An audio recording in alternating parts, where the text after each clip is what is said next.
ಚಿಂದಿ ಉಡಾಯಿಸೋ ಖಾರ ಬಣ್ಣ ರುಚಿಯನ್ನು ನೀಡುತ್ತದೆ. ಆಚಿ ಮೆಣಸಿನ ಪುಡಿ ಚಿಂದಿ ಉಡಾಯಿಸೋ ಖಾರ ಬಣ್ಣ ರುಚಿ. ಸ್ವಾಮಿ ಸ್ಟೇಡಿಯಂನಲ್ಲಿ ಕಾಲ್ತುಳಿತ ಪ್ರಕರಣ ಪಿಐಎಲ್ ವಿಚಾರಣೆಯನ್ನ ನಡೆಸ್ತಾ ಇರುವ ಹೈಕೋರ್ಟ್. ಕೋರ್ಟ್ಗೆ ವರದಿಯನ್ನ ಸಲ್ಲಿಸಲಿರುವಂತಹ ಸರ್ಕಾರದ ಪರ ವಕೀಲರು ವರದಿ ಸಲ್ಲಿಸುವಂತೆ ಸರ್ಕಾರಕ್ಕೆ ಹೈಕೋರ್ಟ್ ಸೂಚನೆಯನ್ನ ನೀಡಿತ್ತು. ತನಿಖೆಯ ಪ್ರಗತಿಯ ಬಗ್ಗೆ ಇವತ್ತು ಸರ್ಕಾರಕ್ಕೆ ವರದಿ ಸಲ್ಲಿಕೆ.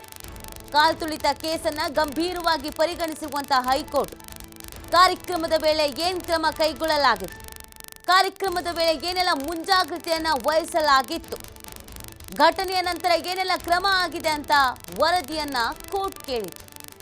ಹೈಕೋರ್ಟ್ಗೆ ವರದಿಯನ್ನ ಸಲ್ಲಿಸ್ತಾ ಇದ್ದಾರೆ ಸರ್ಕಾರದ ಪರ ವಕೀಲರು.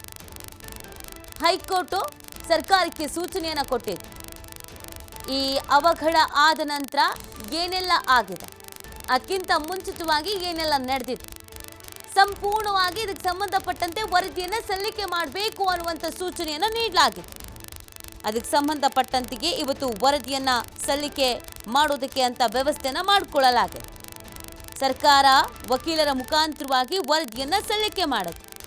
ಆ ವರದಿಯಲ್ಲಿ ಏನಿರುತ್ತೆ, ಏನೆಲ್ಲ ಹೇಳಿರ್ತಾರೆ, ಬಹಿರಂಗಪಡಿಸಿರ್ತಾರೆ, ಅದಕ್ಕೆ ಕೋರ್ಟ್ ಯಾವ ರೀತಿಯಾಗಿ ತೀರ್ಪನ್ನು, ಸಂದೇಶವನ್ನು, ಆದೇಶವನ್ನು ಮಾಡುತ್ತೆ ಅನ್ನುವಂಥದ್ದು ಪ್ರಶ್ನೆ.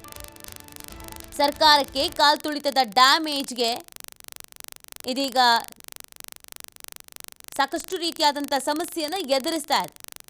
ಇದರ ಬೆನ್ನಲ್ಲೇ ಹೈಕೋರ್ಟ್ ಕೂಡ ಈ ಪ್ರಕರಣವನ್ನು ಗಂಭೀರವಾಗಿ ಪರಿಗಣಿಸಿದ್ದು. ಇವತ್ತಿನ ವರದಿಯಲ್ಲಿ ಏನು ಉಲ್ಲೇಖಿಸಿರ್ತಾರೆ ಎನ್ನುವುದು ಬಹಳ ಮುಖ್ಯ ಆಗತ್ತೆ.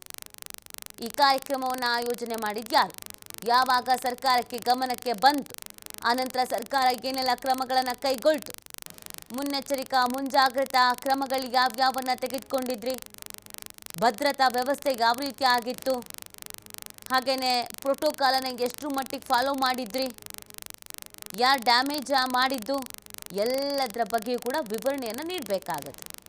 ಅದಾದ ನಂತರ ಈ ಪ್ರಕರಣ ನಡೀತಲ್ಲ, ಪ್ರಕರಣದ ಬಳಿಕ ಏನೇನು ಕ್ರಮ ಕೈಗೊಂಡ್ರು, ಯಾರ್ಯಾರ ವಿರುದ್ಧ ಕ್ರಮ ಕೈಗೊಂಡ್ರು ಅದನ್ನು ಕೂಡ ತಿಳಿಸ್ಬೇಕಾಗತ್ತೆ.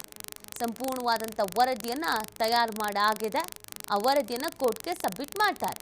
ಸೊ ಕೋರ್ಟ್ನಲ್ಲಿ ಏನು ಬೆಳವಣಿಗೆ ಆಗತ್ತೆ ಅನ್ನೋದು ಸಹಜವಾಗಿ ಇರುವಂಥ ಪ್ರಶ್ನೆ ಆಗಿದೆ. ಒಂದು ಕಡೆಯಲ್ಲಿ ಕಾಂಗ್ರೆಸ್ ಸರ್ಕಾರ ಹೈಕಮಾಂಡಿಗೆ ಉತ್ತರ ಕೊಡಬೇಕು, ಇನ್ನೊಂದು ಕಡೆಯಲ್ಲಿ ವಿಪಕ್ಷಗಳು ಮುಗಿಬಿದ್ದಿದೆ, ಅವಕ್ಕೂ ಉತ್ತರ ಕೊಡಬೇಕು. ಮತ್ತೊಂದು ಕಡೆಯಲ್ಲಿ ಕೋರ್ಟ್ ಕೆಲವೊಂದಷ್ಟು ಪ್ರಶ್ನೆಗಳನ್ನು ಮಾಡಿ ವರದಿಯನ್ನು ಸಲ್ಲಿಕೆ ಮಾಡಿ ಅಂತ ಟೈಮನ್ನು ನಿಗದಿಪಡಿಸಿತ್ತು. ಇವತ್ತು ಆ ವರದಿಯನ್ನು ಕೂಡ ಸಲ್ಲಿಕೆ ಮಾಡಬೇಕಾಗತ್ತೆ. ಹಾಗಾಗಿ ವರದಿಯಲ್ಲಿ ಏನೆಲ್ಲ ಇದೆ ಅನ್ನೋದು ಬಹುಮುಖ್ಯ ಆಗತ್ತೆ. ಅವತ್ತು ಕಾಲ್ತುಳಿತ ಆಯಿತು, ನುಗ್ಗಲಾಯಿತು, ಗೇಟ್ ನಂಬರಲ್ಲಿ ಯಾರ್ಯಾರಿಗಿದ್ರು, ಎಷ್ಟು ಜನ ಭದ್ರತೆಗೆ ವಹಿಸಿದ್ರು, ಸೆಕ್ಯೂರಿಟಿ ವೈಸ್ ಏನು ಚೆಕ್ ಮಾಡಿದ್ರಿ, ಎಷ್ಟು ಜನ ನಿರೀಕ್ಷೆಗಿತ್ತು, ಜನರು ಸೇರ್ತಾ ಇದ್ದ ಹಾಗೇನೆ ಹೆಚ್ಚಿನ ಜನ ಸೇರಿದ್ರೆ ಅವರಿಗೆ ಅಂತ ಏನು ವ್ಯವಸ್ಥೆ ಮಾಡ್ಕೊಂಡಿದ್ರಿ ಮುಂಜಾಗ್ರತವಾಗಿ, ಎಲ್ಲವನ್ನು ವಿವರಿಸಬೇಕಾಗತ್ತೆ.